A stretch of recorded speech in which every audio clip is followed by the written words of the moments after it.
Okay, let's get started.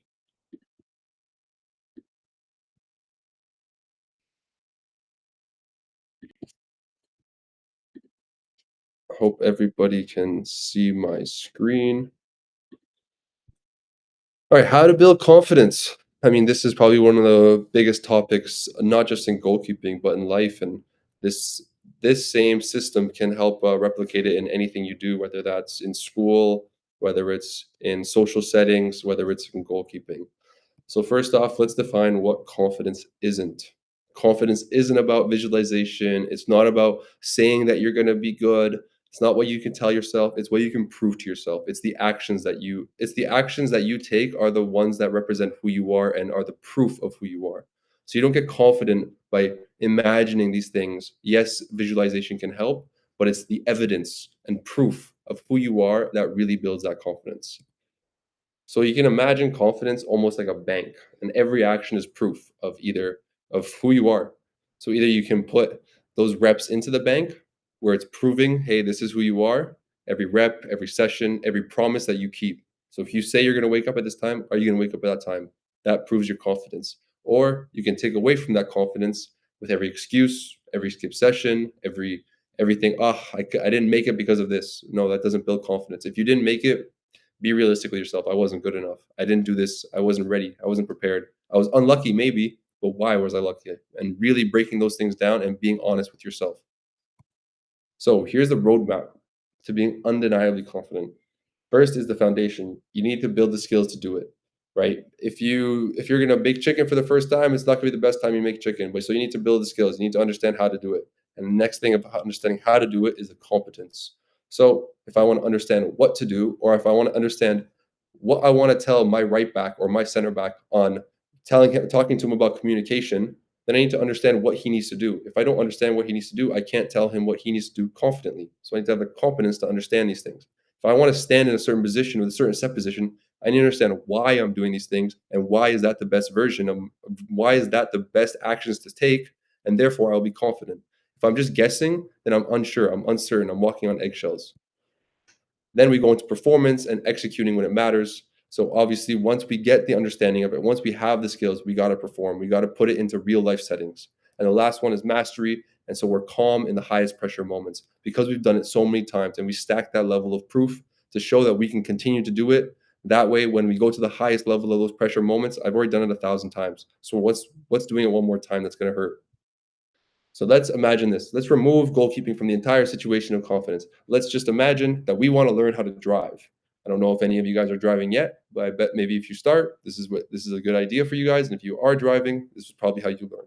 So if I wanted to drive and want to learn how to drive, would I start driving on a busy highway? Because if I did and I had no idea really how to drive, I didn't know about the gas, the brakes, right?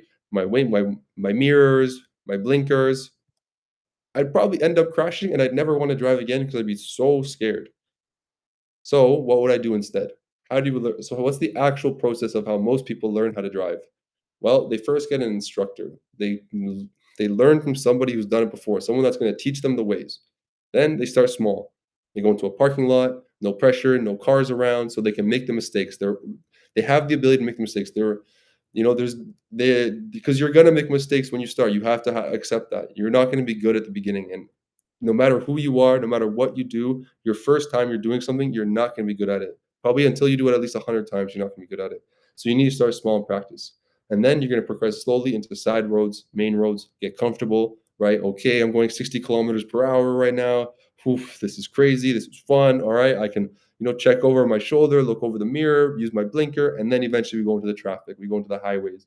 We go into the more chaotic situations. And finally, we're in downtown traffic. There's no issues. There's no problems. People running across the street. There's buses in front of me. There's guys cutting us off. There's no issues because I've built the layers of confidence in every situation. And now I'm ready for the big moments. So here's how I did it from 16 to 19. Here's how I built that confidence where I was, when at 16, when I stepped into West Brom, I was very unconfident. Obviously, I was coming in from a local club to going to a Premier League club. And then eventually, 3 years later, I was playing in front of 20,000 people. So I did it very similar. Luckily, when I was there, I had some really good coaches. At West Brom, where they currently are, one of them is the first team goalkeeper coach at Aston Villa, who is the coach for Emiliano Martinez, if anyone who knows that is. The other one was at Brighton Hove Albion. And the third one for my national team in the youth level is now at Feyenoord, which is a Champions League club in the Netherlands. I started small, right? Individual training. There's no pressure here. I could fail 1,000 times and nobody knows about it. I can continue to fail. No one cares. I can continue to work hard and build those skills. Then I bring it into my team, try them out, try those skills that I've worked on in my individual training, a little bit more of a pressure environment, but still nothing crazy. Then eventually, when I get good at that, I'm bringing them into my games where now I have to execute. I have the performance, I have the pressure. And then the feedback loop of from here, I go back to here, be like, hey, this didn't work. What should I do? Hey, go do this. Okay, I'm going to go do it here again and work on those skills, apply it here, and then go execute and try again. And then the feedback loop continues. So, why do most people not do it? Is because you probably train, but you don't really have an idea. So, you're just training, but you're not really sure of, am I getting better? Is this the right way forward? And if you don't really know the right way forward, you're not going to walk with confidence. You're not going to walk with precision. You kind of a big thing for me was I never worked on my foundation. I skipped the basics. I went into team trainings and I did games, but I never worked on the foundations, the basic skills, the first touch, the hand-eye, the core stability, the basic skills, and become masters at that. I had no feedback when I was growing up just because I had no real goalkeeper coach. And so I was just guessing. I was trying myself. Even when I was at those high level clubs with those big goalkeeper coaches, they were helpful on the field, but off the field, there's so much more that goes into goalkeeping that's just way bigger.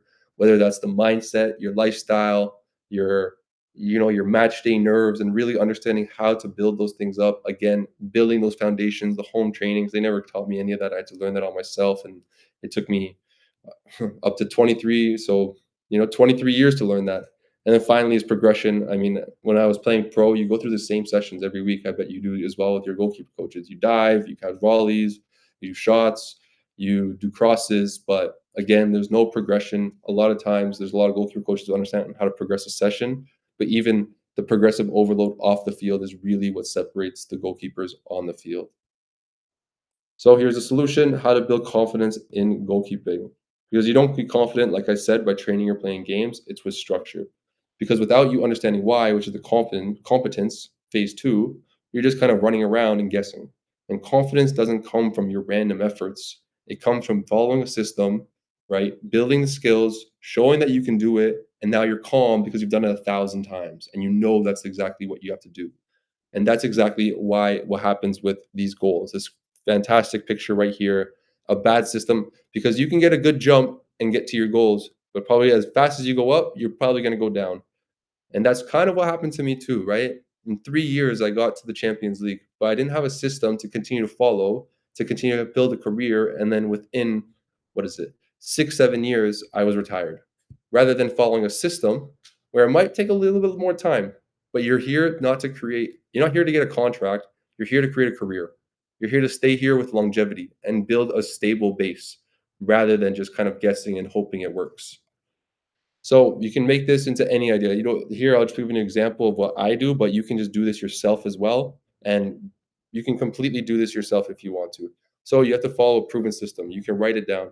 Write down what you need to do every single day. If you can write down what you need to do every single day, then you'll have a better understanding of what to do and you can walk with confidence the next day. So the night before, write down the 3, 4 things that you need to do that day and then go and execute them. Because if you have a structure and a plan of your small goals of a couple weeks or months, your medium goals of a year, and then your major goals of 5 to 10 years. Now you can kind of build your daily schedule off of those goals. So there's no more guessing. Every session has purpose. Then you build your foundation. So that's a big thing that I'm about is building your foundation of skills on the field, whether that's your hand-eye, your core strength, your skills on the ball, right? The basics, right? Messi didn't have or Ronaldo didn't have some super personal trainer from when he was a young player. They just built the basics. They did the same things every single day. They continue to pass the ball against the wall. They continue to do these things. But we're in a new situation where in this day and age, everyone has access to high performance training. But what's separating you? Because it's high performance training on the field. But what are you doing off the field that's really pushing you? Because everyone's doing it on the field. And then again, the big thing with the foundation is as well the foundation of your identity, of who you are as habits, because building the person that you are is going to become the building blocks of your confidence, of who you are when you're under pressure. Next is the feedback. So you can find somebody else. You can find another professional. You can find someone that's been in your that in the shoes that you want to go to. There's no issues with that. You can always find somebody, but I'd suggest you do find somebody because without feedback, you are just doing the thousands of reps like I did sometimes. I did thousands of reps, but maybe only 100 of them were beneficial to me because the other 900 I was doing wrong. And if I can eliminate those 900 that I'm doing wrong and I do 1,000 correct ones, it's a lot easier for me to progress a lot faster. So, for example, someone asked me, hey, how do I do a high dive save? So I broke down the angle of your foot, the angle of your shoulders, which hand to go with, the little ideas, the exercises to do. And now it's probably a lot easier for him to progress with those high dive saves rather than continue to just do 1,000 reps and figuring it out himself. And then obviously, if they have any questions, you come talk to me. But again, if you do have somebody else that has earned a scholarship or earned a pro contract or is playing at the levels you want to play with, go speak to them, even bother them. Like I would suggest this as well. Like if it's not me, it's someone else. It's your life. So you got to go and message them. They're not there to help you out all the time. You're there to help yourself out and they're there to supplement that. So if you have questions for them, go message them all the time. Bother them because maybe they're busy too with their other things. Everyone has their own issues and problems. So they're make sure that you're really taking initiative in your own career and making sure that you leave no stone unturned to make sure that you're getting what you need. Lastly is progression. So again, progressive overload is very important. Without it, you will just there's no point if you do 10 push-ups every day, you're not telling your muscles, "Hey, I need to get stronger." But if you start doing one more every single day, then you're like, "Oh, this is harder than yesterday. I need to get stronger." Your muscles are telling you that. And that's what progressive overload is. Whether that is in the gym, whether that is with your hand-eye coordination, whether that is with your in-person training with your coach, there has to be a progression. Because if we're not progressing, we're probably regressing or just staying the same. So, to put it all into a little circle, very simple. Confidence comes from competence. Competence is understanding what we do, why we're doing it, how come we're doing these things. Asking yourself these questions: why am I doing this drill? What am I working on here? How is it getting me better? What do I need to do to make this drill the best possible? Because if you're not asking these questions, which I did not at a young age, then you are leaving chips on the table. And then consistency. Because if you just do it once or twice, you're not going to build confidence because you're not. It's not stable. It's not consistent. It's not you. That's why we build a system. A system is consistent. It continues to roll over every single time, no matter what. Because without consistency, you'll have inconsistent performances, and that will lead to not being confident. So from confidence comes from competence, which comes from continuing to do this. From confidence comes from understanding what to do and then trying to do it every single time, right? Bothering that person every single time, doing the training sessions every single time, asking those questions every single time, continuing to do those things, and you will continue to build your confidence because you know that you are going in the right direction. So there's also one more thing that's holding back a lot of goalkeepers, and it isn't talent. Because everybody has an opinion until you start winning. So I'll tell you a little story. When I was playing, I learned how to juggle, and there was a big crowd in front of me, and I wanted to juggle before the game. And right before I started to juggle, I thought about everybody else's opinion, what they're going to think about me, because I bet you they've never seen a professional goalkeeper juggle in a stadium. So I started doing the juggling, and I dropped the balls because I thought about everybody else's opinions rather than the mission. So rather than that, I said, nope, their opinions don't matter. I need to focus on what I need to do. And so I continued to focus on the juggling and I removed everybody else's opinions. I removed everybody else's laughter and thoughts and whatever they thought about me, and I focused on me. Because the hardest part about goalkeeper isn't just the pressure of the game, it's the weight of opinions. One mistake, and everybody suddenly has something to say. The crowd, your teammates, the coaches, even your own thoughts. You could be your own worst enemy. And that's usually what happens because you start to question yourself. Not because you're not good enough, but because everyone else's voice got louder than your own. And so, a big thing, what I always talk about as well, is if you do make mistakes, is to always go back and prove to yourself who you really are. And that's going through the tough times, doing a hard workout, pushing through things because proving to yourself through actions is the only way that you're going to become confident or confident again. And if you really believe in yourself and know you know who you are, then everyone else's opinions don't matter as much. And so how do we remove that? Because when the mission is clear and you have that big mission and you're like, I want to become a pro, I don't care if people laugh at me because I'm doing an extra training at lunchtime. I don't care if people laugh at me because I'm trying hard and I'm actually working towards my goals while they're scrolling on TikTok. When your mission is clear, the noise disappears. Because think about it like this. If the thing that makes everyone's opinions go quiet isn't actually fighting them and talking back to them. It's having a mission that's so much bigger than them by ignoring what they say and just focusing on you. Because when you know what you're chasing, when your purpose is clear, you stop looking for the approval and start walking your own path. You don't care about what they say. You know what you're doing. And that's what a system gives you. It gives you the direction and structure. Proof that every step is leading you closer.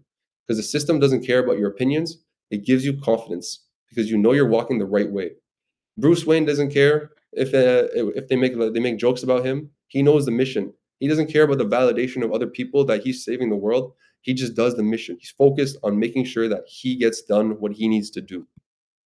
So inside the group, I asked actually 14 days, what's the biggest things that you guys have seen as improved? And there's a very, very common theme here. And it was discipline and confidence.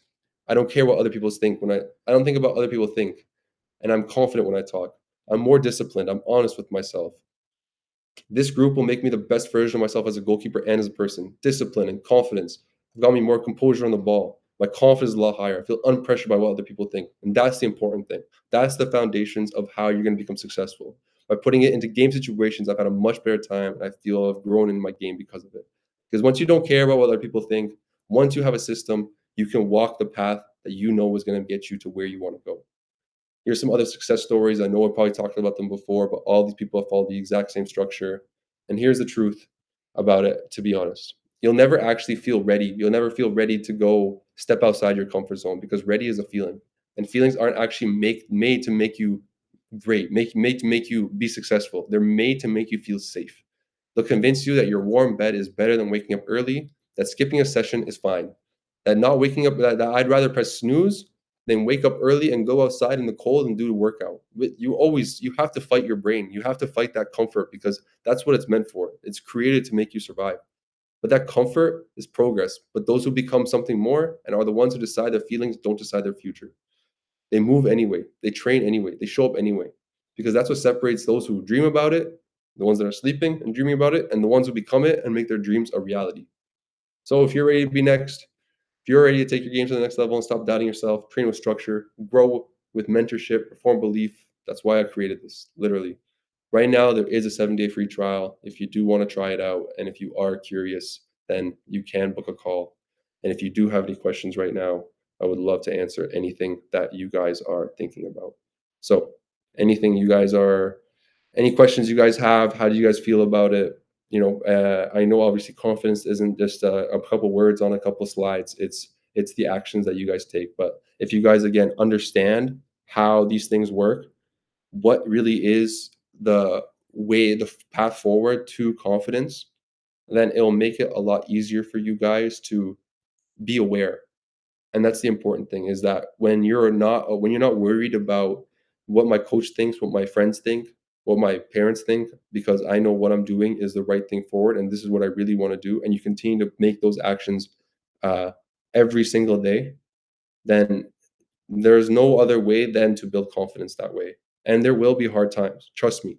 Like I can give you another example of when I started doing content on Instagram, and I said I'm going to do 100 videos, and I was getting 200 views for the first couple of videos. I had 0 followers. But with after 100 posts, I was getting millions of views. How do I gain more confidence? You have to go through hard things. You need to push yourself through hard things, and it's not easy. You don't want to do it. I promise you. Nobody wants to do this until they start doing it. And then it becomes a test. It becomes a beautiful game within yourself of how much pain can I endure? How can I actually get better? How can I prove to myself that I can progress through these things? So how would I gain confidence? Whatever it is. Let's say I want to gain confidence in crossing, right? Very, very common thing that I want to gain confidence in. Well, obviously in the games I don't feel confident. So let's go onto a wall and let's throw the ball 100 times over my head while jumping. Okay, great. First base is done. Caught 100 balls that way. I focused. I've not just done the action. I'm not just going through the motions. I'm completing the action at 100%. I'm jumping up as high as I can. I'm holding my core strength. I'm watching that ball into my hands. Boom, one perfect action. Not just a 60% action. 100 times. All right, proven. Now what do I do? Let's take 10 steps back. Let's throw that ball even harder against the wall. So I have to reach as high as I can and still complete that catch. Boom, 100 again, because I'm going to make some mistakes there too. And you have to push yourself. To find the limit of where you are, you kind of have to go above it and beyond it a little bit, because then you don't know. If you're only going to this as your limit, then you don't know where this is. You have to go past it. You have to go towards failure to understand where that limit is and to push that limit even higher. So then we go into there. Great. Okay, now we've done 100 of those off the wall. Well, and now I have the foundation skill of catching across. Now let's understand the competence of it doing it. Well, I don't really know if there's any YouTube video because I haven't watched them really, but I'm sure that there is something out there if you really want to. I'm sure you can go on YouTube and write how to catch crosses as a goalkeeper. Okay, what are the fundamentals of catching a cross? Well, my body shape wants to be open towards the ball so I can do crossover steps forward and run forwards, run backwards and forwards. Great. Okay, what are the steps to do it? Okay, I want to do a crossover step. I want to usually jump with one knee, but the general idea is to catch the ball above the head of people. Okay, then I need to continue to do it, maybe with some pressure, maybe without pressure first, then with pressure. And then eventually I can go into games. So it's just again building those blocks, building it from the ground up, trying it out. The same thing here. In 1v1s, the ball goes through my legs most of the time as I spread. How can you fix it? Well, in 1v1s, if you're if the ball is going through your legs, then you're spreading too late. Because the big thing is once they shoot the ball, you need to be covering the ground. So I would rather do one. I would do a an L block where your knee goes down and you're simply going into there and you're going earlier. Once they are about to shoot the ball, you need to stop and make your block. If you're not as close to the ball as you want to, too bad. You have to stop because then things like this happen and the through the legs is too easy. So again, what do we do to build that out? Well, let's just build that L block by just working on getting from your set position to your L block, right? Boom, boom, just practicing it. Then let's put the ball in front of us. Run towards it, L block. Run towards it, L block. And then we have someone else take a touch, work on the timing of when I should be able to do an L block versus when I can go with my hands versus where I can go with the K-shaped block where it's like kind of more of a sliding block, right? So working on these things from the foundations, which is again, you if I was a professional right now still, and I'm sure I can go back and do it right now because I still get calls monthly, or still 3 years after I've finished playing my last professional game, I still get calls to play. I got a call in the summer as well, too. And the big thing is I would start with my foundations as well. I would start with by myself training. That's how I would start building my skills up. I would go to goalkeeper training 2 or 3 times a week, but the big skill, that won't be what's gonna make me different. It's gonna be this. It's gonna be going and putting a ball on the grass and working on my 1v1s if that's what something I wanna work on. Focusing on the ball while it goes through, throwing the ball maybe off the wall and just letting it hit my chest, hitting my arms, because then I'm getting, again, confident in that I can go through pain while focusing on the ball. Because if I can't do that and I'm throwing the ball and it it hurts, you're not gonna be able to be confident in that. You're not gonna be able to go onto the field when a striker is coming down on you and they're gonna hit the ball as hard as they can. So you have to be able to endure the pain, right? Start slow, start with light pain, start building it up. But again, you have to continue to build it up. You can't just do it once or do it twice and that's all you have. You have to continue to work and build on top of it. And there will be days that you won't be able to do it, but again, it's about progress and what's your timeline? Is it the year? Is it the week? Is it the month? Is it 10 years? Because progress can be defined in depending on what your time length is. But again, I would say start with a week, start with a month, write it down so you know exactly how to progress and it's not just like guessing in your head.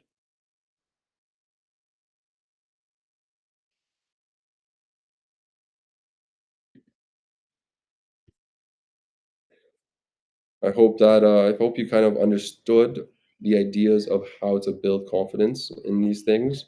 The big thing is again is just trying things out and then continuing to commit to it because I watch a lot of these videos as well on YouTube, and the big thing that I've noticed with a lot of people is once things get hard, they quit and they think it's not for them.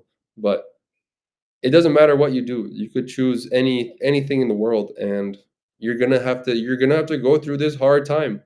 You could decide to be a plumber, and you're gonna find out it's gonna be a hard time at one point.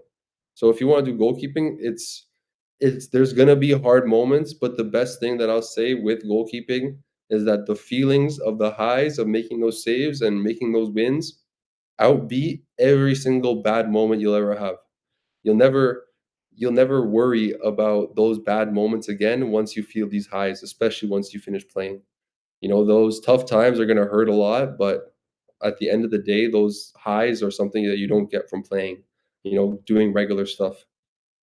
Only get it if you're a striker or you're a goalkeeper, and, obviously we chose the latter.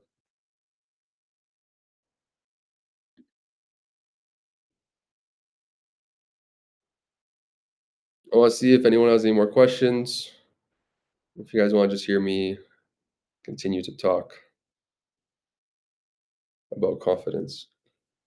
I'll tell you this as well. I'll give you another story. So I work with the university, and I had a goalkeeper who, um, she made a mistake in a game, and you could see her confidence was a bit hurt. And I told her, I'm like, "Hey, that's not you. That's not you. As like that action wasn't you.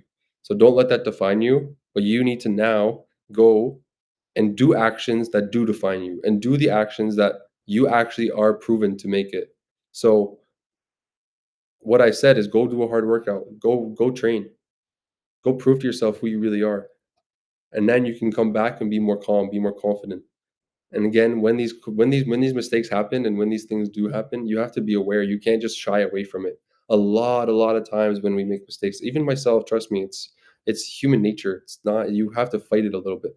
You get down, you want to be quiet, you want to be you don't feel like you're worth anything. You lost your social value, but nobody actually really cares more than yourself. You're the one that puts all that pressure on you. So if you keep it more light, so a lot of times when I, let's say, made a mistake or someone said like, "Hey, why didn't you do this?" I just make a joke about it. I'd be like, I'd say like, "We won the game or we lost the if we lost the game, probably not as many jokes, but if we won the game and I made a mistake, I'm like, I just wanted to keep it tight. I wanted to keep you guys interested in the game, right? Make it lighter than it is because again, yes, this is a fantastic sport. Yes, we want to make a career out of it, but I think the best way that we can continue to be the best performers are we have to play with uh, not having that pressure, right? If you're, it's a lot of times when we get into higher pressure moments, we seize up, and if we seize up, we're not performing at our best. I perform best when I'm light, I'm loose, I'm enjoying my life, I'm enjoying myself. So if we enjoy it, we'll be playing better. And so, how do we make it enjoyable? Is we go and have fun. When I played against Canadian Championship, I had a great time because I had fun. Not because I'm like, this is the game that can get me back into my moments and careers, and maybe that's the output. That's what maybe I get, but what's the input that I put into it? What's the ideas? What's the mentality that I go into these games with that's gonna make me perform the best? And maybe you need to try it out. Maybe you need to go super serious. Maybe you gotta go super light. Maybe it's somewhere in the middle. And again, at younger ages, you can try these things out because there's no right answer. There's no perfect right answer, but there are certain things that you can definitely take into this and to apply to your own game. How do I make more higher saves, top corner saves? The first thing I would say is you have to build your plyometric base. You have to, be able to jump high. But I think the biggest thing when we do about jumping is that we jump, but we jump with our shoulders kind of facing this way rather than facing kind of sideways. So I would rather you jump sideways, and then you have to first think about landing. So too many times, I bet you've all had it where you're doing some sort of like high diving drill, and you kind of jump, but like you don't really jump, and you catch it, and then you kind of shuffle, right? And it's kind of like you catch it like sideways. So the big thing is you have to really lean your shoulders to the side and then push across, because your shoulders is kind of like the direction of where you're going to push. And if you're pushing up like this, you're not really diving to the side. You have to move your shoulders, and everything has to be angled to the side. And the easiest way to kind of build on that is just dive on softer surfaces to start. It could be your bed, it could be your couch, it could be mats on the ground. Get used to it first before diving on harder surfaces because yes, it can get quite painful to be landing on those turf fields sometimes. And so a big thing, I don't know if anybody on this group is doing it yet, but you guys should 100% be wearing hip padding. If you guys aren't wearing hip padding, one, you're making the sport hurt more than it's supposed to, and goalkeeping is supposed to be fun, and so landing is way more enjoyable when you don't have it. And two is you don't want to end up like me at 23 with the hip surgery. So use that as your nightmare story to go and tell your parents to go get some hip padding because it'll make the game more enjoyable and make the game a lot easier, and you'll save yourself from injury. And again, you can just slide them off right after training if you're wearing tights on underneath. So it's not a really a big issue in a sense of all those things. And if you're talking about comfort, then just deal with it. Like we're not here to be comfortable. We're here to win and be successful. And then another thing with that as well is if you are wearing those hip pads, the thing that really actually it made me way better as a goalkeeper because when I dove without them, your brain naturally is gonna embrace pain. And if you embrace pain, you're gonna go like this and close your eyes because you're like, ah, it's gonna hurt. And so when you don't have that issue anymore and you're not in pain, you're able to dive better because you can keep your eye on the ball because it doesn't hurt as much. So actually, using hip pads will make you a better goalkeeper. So please make that purchase as fast as possible. Um, Sorellis are good. West Coast is good. McDavid's are good, but again, I'm with West Coast, so West Coast is good. West Coast is the one I use West Coast's hip pads. They also have the long tights with hip pads, which is great. They have the short ones, which is good. So they have a good variety. Or can I get some padding? Search it on Google, and I'm sure you can find you can find someone that's selling them. But yes, 100% get them. It's a key. What exercise do? Are we talking about long passing or short passing?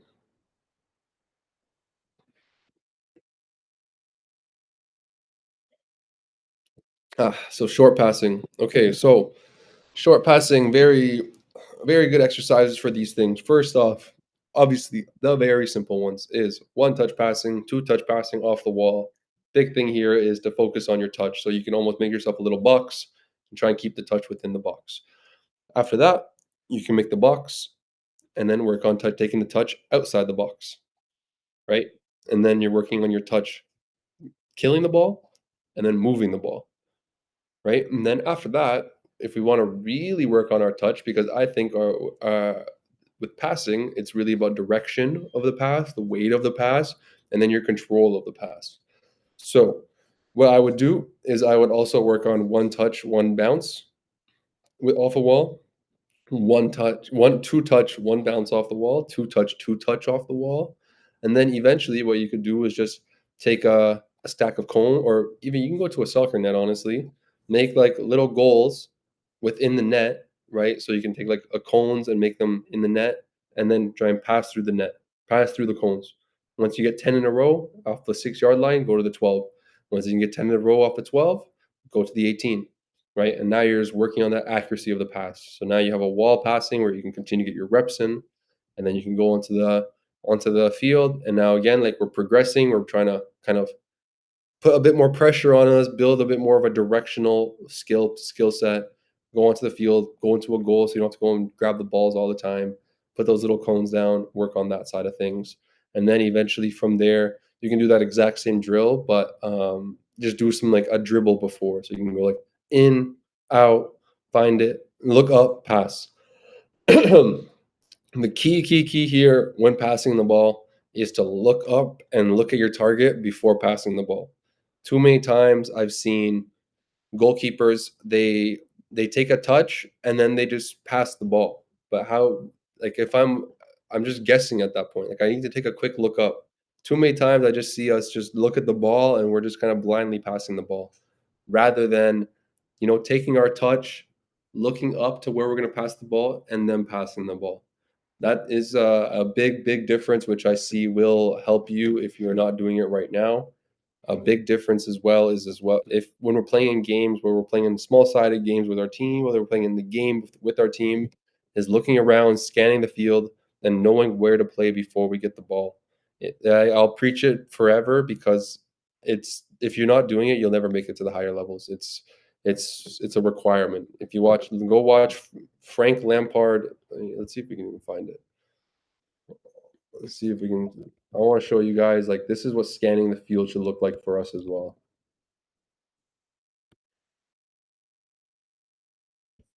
Because it goes without doubt.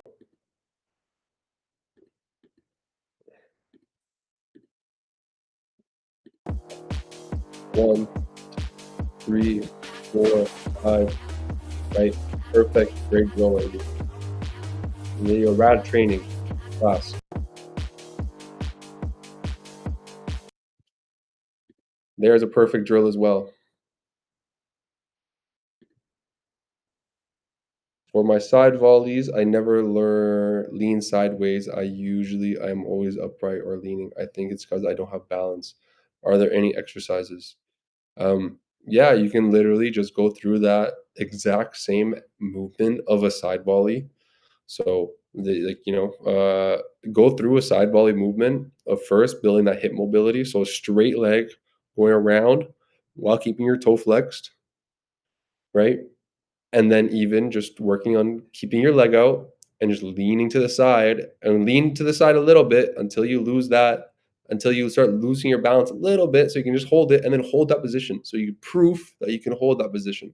And again, that will now increase your core strength because you have to increase your core ability, your glute strength, everything, your ankle strength, everything kind of comes involved. And the big thing is if you can do those things, now you stop thinking about your balance and you can start thinking more about the ball. You stop worrying about your mobility of your leg and if it's going to hurt because you've done it 100 times and your mobility is very strong. Your mobility was here, but now your mobility is here because you've done it, but you only need this much mobility for a side volley. But right now we're at this much mobility. So we need to continue to increase our balance, increase our mobility more than is actually required to do a side volley to make a side volley easy, if that makes sense. So those are kind of things I would do. Again, just build out that glute mobility. You can even do pigeon stretches and stuff like that. But realistically, if you just do the single leg balance stuff, that would be really beneficial. And the hip mobility, those two things really help my game, especially the hip mobility. And again, while we're going through these exercises, do them at least two times because oftentimes when we go through a new exercise the first time, it's not going to be the best time we do these things, and we have to think about the exercise. So try it again yourself. I bet you if you try and do again a new exercise, let's say it's push-ups with a knee to your elbow, you're gonna have to think about your core and your arms and your all the body things going on that's in your body. Do it a second time, and I bet you it's gonna be a lot easier to focus on the ground, like something in front of you, because you have to go through it once to under your body needs to be like, okay, I get it now, I understand what's going on, and then the second time you'll be able to be like, okay, I can focus on something else.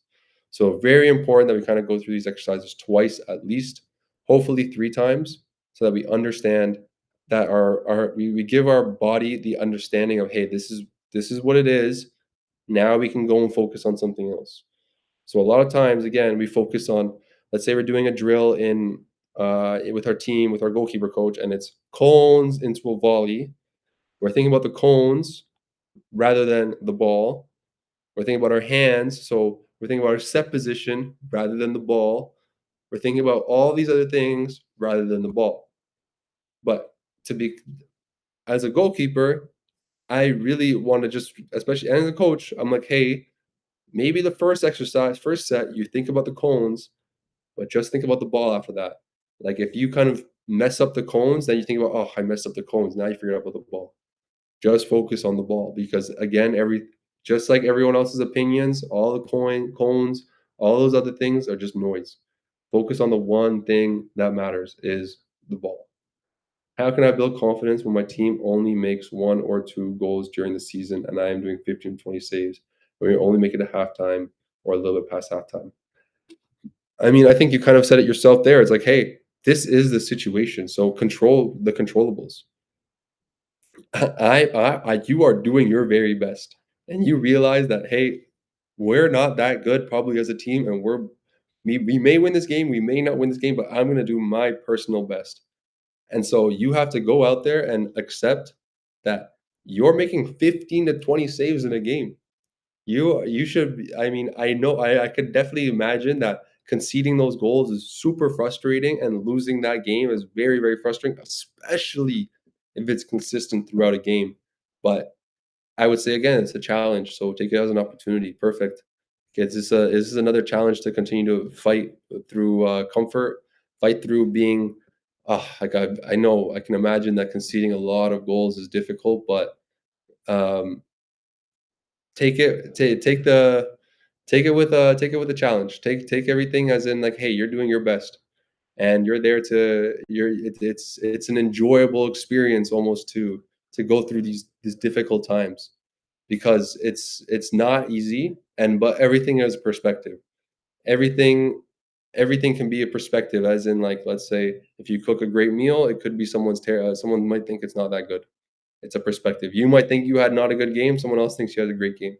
You might think that save wasn't that good because it technically wasn't clean, but your coach is like, "I don't care. It was a great save because it kept out the net." So, make sure that you just focus on your skills, right? You can't save anything that you can't save, period. And you're gonna make mistakes throughout a game because, we are human beings, and humans aren't perfect. We're not robots that are, even actually, even AI, ChatGPT makes a lot of mistakes. So, not to mention, like, we are humans. You have to accept that you're gonna make mistakes, but you try and get it right, you try and do your best, and you have to walk away knowing that you kind of did your best and you put your best foot forward.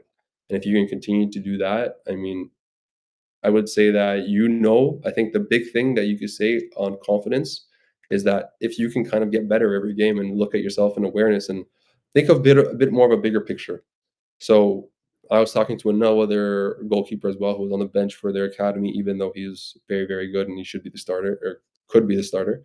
And I was like, hey, confidence, maybe not, maybe you're not confident because you're not starting in your games right now, or maybe you're not confident because you're conceding so many goals. But let's think about the bigger picture here.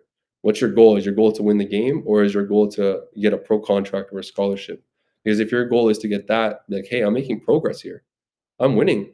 I've just gotten better. I just made 20 saves today, right? I just learned 3 new things. Hey, maybe I shouldn't have came out there because I conceded there, and maybe, I gotta tell my defender that. Perfect. I just learned all these new things through all these mistakes, and I made all these great saves. Awesome, because now I'm in a better position today than I was yesterday to complete my long-term goal. So I think that's a good way of kind of giving yourself that perspective, is always thinking about the bigger picture sometimes, right? What's your real goal? And looking at it from a positive lens, right? There's no reason to it's not gonna benefit you or anybody else around you to think, "Oh, like, I wasn't that good today, it didn't help me," like, "I don't feel that good, I kind of just wanna I just" we're gonna feel this way, especially in the moments, especially if it's big moments and we make mistakes, but hey, you give yourself a little bit of time to, sulk and be sad. That's okay. There's no problem. Feelings are feelings. But in the long term of things, I think again, just always look at your bigger picture. Like this is another challenge, another opportunity, another step in the process of getting to where I really, really want to go. And that's 6 months down the line, a year down the line. Right. And if you can continue to think like that, continue to think big picture, think big picture, but move in the small moments. So that's what I would say. And then again, if you do feel unconfident after those games, just go and remind yourself that I still made 20 saves. Remind yourself that by doing the actions, maybe the next day or 2 days from now, that hey, like this is who I am actually, and that's by doing the extra work, by doing the stuff that no one else is doing. Because if you're doing what no one else is doing, then you're completely different to everybody else, and that's how you can. Now I walk into a room and I'm not normal anymore. I'm extraordinary because I'm doing something you're not doing. If you continue to do that and stack those wins with the consistency, and then you can get that feedback loop and have the accountability, then there's no doubt you'll be confident. No doubt about it. And that's, I think, as well, it comes down to, like, what you say or who you're around and who you take, because you would never take criticism from someone that you wouldn't take advice from. So, in saying that, it's like, if my friend said that I had a bad game, but I wouldn't ask him about my positioning in a game, I don't care what he says. His opinion means nothing to me. But if my coach, who I believe in and I trust and I wanna listen to him, he says, "Hey, you gotta do better there," then I'll listen to him because I'm like, "You could do better there, and this is what you should do." Right? Because everyone loves to be a critic. Everyone loves to be a hater. You won't have people as many times, well, outside of your small circle that are gonna want you to win. Because everyone's gonna want maybe everyone wants to see you win in some of your friends groups. They don't want you to be doing a lot better than them. Because then their social value goes down, your goes up, and they're again, everyone's kind of worried about themselves a lot of times. There's not a lot of people here that are gonna want to make sure that you're doing the best that you could do. So, again, make sure that you're just around the right people, and then if there are people that are saying some certain things, then make sure that those are the same people that you would take advice from, and if they aren't, then their criticism is just words, and anyone can say words, but they don't mean anything. Depends on how you take it. How do I work on my weak side, which is my right, and I have an amputation below the knee on my right leg? I mean, that will definitely create some sort of friction because there's a difficulty there. But again, start on your side, start lying down on your side, taking those shots as a dive. Think about attacking the ball rather than leaning backwards and falling down on it. Make sure you weigh forward on it, and then from there you can start going on your knee. So start going on your knee or your knees. Doesn't matter. So you go from your side lying down to your knees to standing to maybe some movement. So again, all through all four progressions, you're focusing on the ball. So a lot of the times, again, maybe the first set, you're going to be focusing on the movement because you need to get used to the movement. But then the second set, you got to focus on the ball. Because too many times, even in my professional career, I just thought about the movements. I just got the exercises done, but I wasn't getting better. And like I said, like it's the intentional movements, it's the intentional reps. If I would rather you do 30 intentional reps, 10 intentional reps than 100 just motion reps.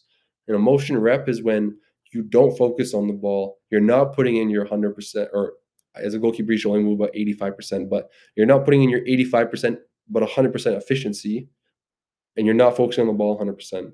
If you're not doing that, then the reps are they're not really improving you. You're just going through them and they're just a workout. You might as well just go to the gym. So again, with the with working on your weak side, I think those are good things to start. Just work on your side, knee, standing, and then some movement into the dive, and then you can just do exercises like a good one, which is in the program as well. Is just like you're on a plank on the side, and then you're kind of throwing a tennis ball off the wall. Because what that does is you build a coordination on your eyes, but your head is sideways. Because when you're diving, your head is sideways. So a lot of times we can be coordinated this way, but we can't. It's hard. It's a different coordination when your head is this way. So we can work on that by throwing soccer balls, tennis balls, whatever it is, off the wall to make sure that we're kind of building that coordination both ways.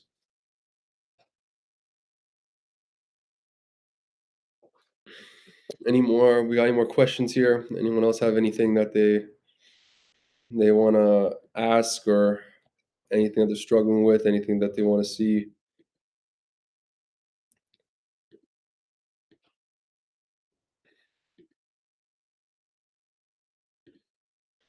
What about goal kicks?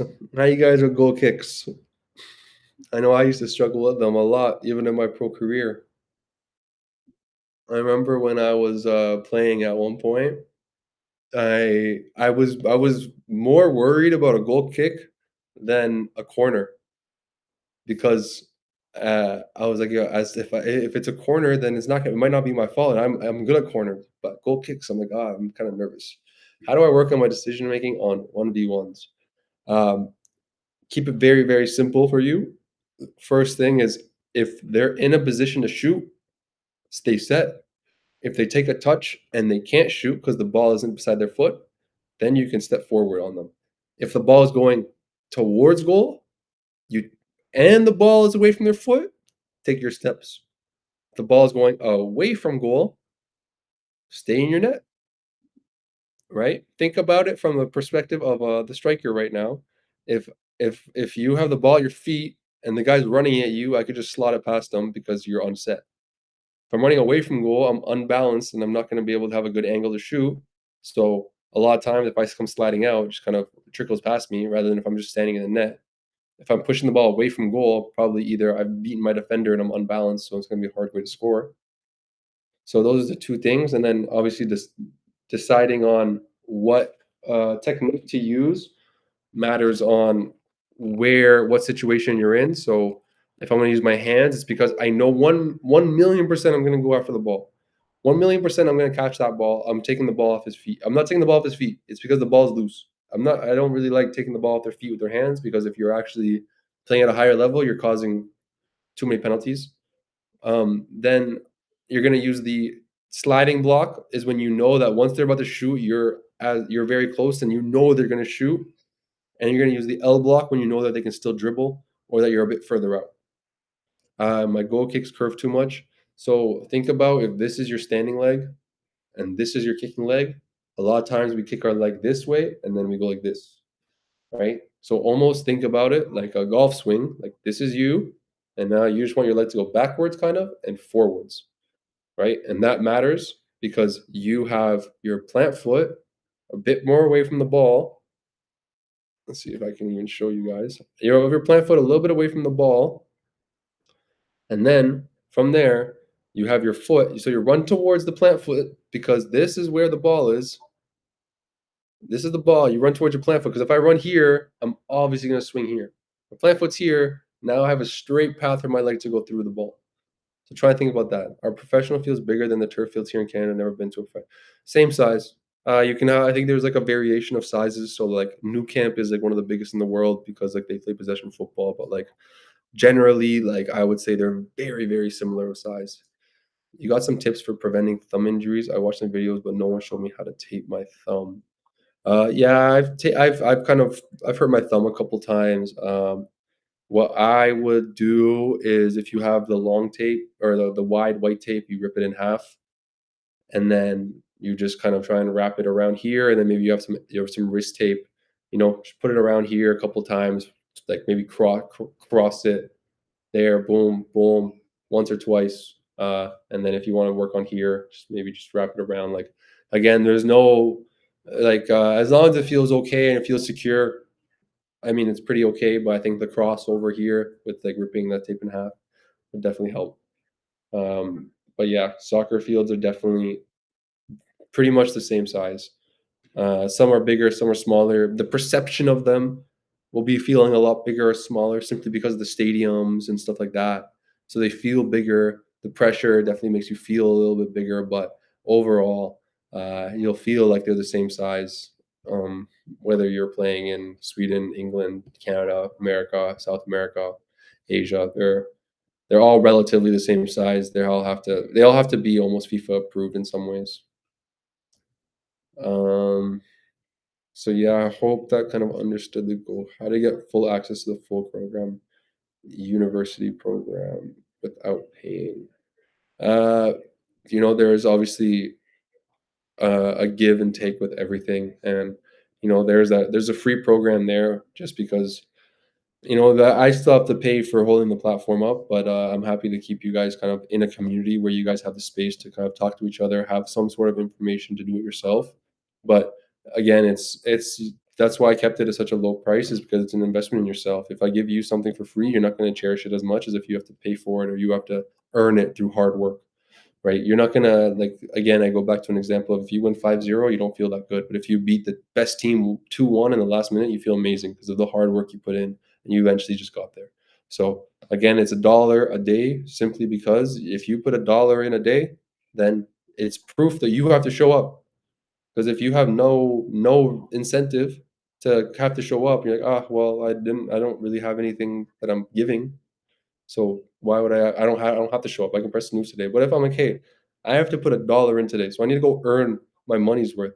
today, every single day. And then it's proof eventually that you'll I think the ROI I think on it's massive, whether that's in scholarships, in pro contracts, in the character, then the accountability and discipline that you build because whatever you guys are going to go into, you look at 90% of footballers, they don't they're not going to make millions of dollars just playing football. They have to go do something else. And again, it's the ability to build and become a great person that's gonna really be the separator. And it doesn't matter if it's the journey of being a goalkeeper or the journey of being a scientist. The journey of being there is similar principles of discipline, confidence, understanding, learning from new people, putting in the work, right? These things are all going to be replicated no matter what facet of life you go through. And I'm sure that, if 10 years down the line, 15 years down the line, you might remember it and I'm like, oh, this guy was right. That hey, it's gonna be tough no matter what I do. If I'm like, I'm not a goalkeeper, I want to become a striker. There's gonna be times where it's gonna be tough. So yeah, I think that this is definitely a fair price. If you're not sure about it, you can always. That's why there's a free trial to make sure that it is for you. Because I'm not looking for somebody that's gonna be kind of just in it for 7 days. I'm in it for somebody that's gonna people that are really committed and serious about their goals and willing to take and invest year to a years on their craft. How to improve leg strength for jumping as I'm not tall as my first season playing 11v11 and side goals and can't reach balls way above my reach. The easiest way to improve jumping is to jump. I'd say is the first one. So, again, work on just jumping as high as you can. That's the very simple one. Then you can put a ball on there again, like we talked about crossing. Try and work on reaching that ball. Very simple exercises. Maybe you can add a little bit of resistance. So maybe it's a band. Maybe you add a little bit of weight, right? Add a bit of resistance, progressive overload, right? You can go on to box jumps. So working on jumping onto something, and then the big thing is when you jump onto something, work on also jumping off of it and landing cleanly. So when we jump onto it, we want to jump softly onto it, right? There's mechanics within jumping that you can work on. Again, it can just be just general leg strength as well. So you can just do squats with hopefully some weight, right? It doesn't have to be a lot very heavy. Like I didn't really do heavy legs when I was pro because I'd have training every day. So the max I'd kind of go up to was really like 150 pounds. Obviously, that's most people just do body weight, but I wasn't even doing body weight because I prefer being light on my feet and building. So, like, you want to build the strength in like your Achilles's and your feet, and those are kind of the big ones to start with, and then you can kind of start building up those calves and those quads and those hamstrings. But of course, like you kind of have to have the holistic leg strength. But I would say, yeah, just work on. You can almost just do supersets. I'd say of like take a weight, whether it's 20 pounds, 30 pounds, 40 pounds, 50 pounds, whatever works for you. Do like 10, 12 reps, and then do 10 max jumps, and then do 10 max jumps with one leg, and then do 10 max jumps with the other leg, and then do side to side and forward and back. Just keep doing that, and I bet you you'll start improving quite simply, quite quickly, right? And then through those jumps, can you focus on something? Because if we're just going through the jumps, then we're simply just going through the motions. But if you can focus, put a soccer ball in front of you while you're jumping and focus on that ball, now it becomes more goalkeeper specific as an exercise because we have to stabilize our neck. And if we stabilize our neck, we have to keep our head still. If our head is still, we can focus on the ball. And that is essentially what we're trying to do is improve our goalkeeping skills. So definitely focus on those things. Um, I would say that that's a good start. Jump rope, fantastic little exercise, 2 minutes on, 2 minutes, 1 minute off, right? Compare that up with some juggling and you got a good workout there. Perfect.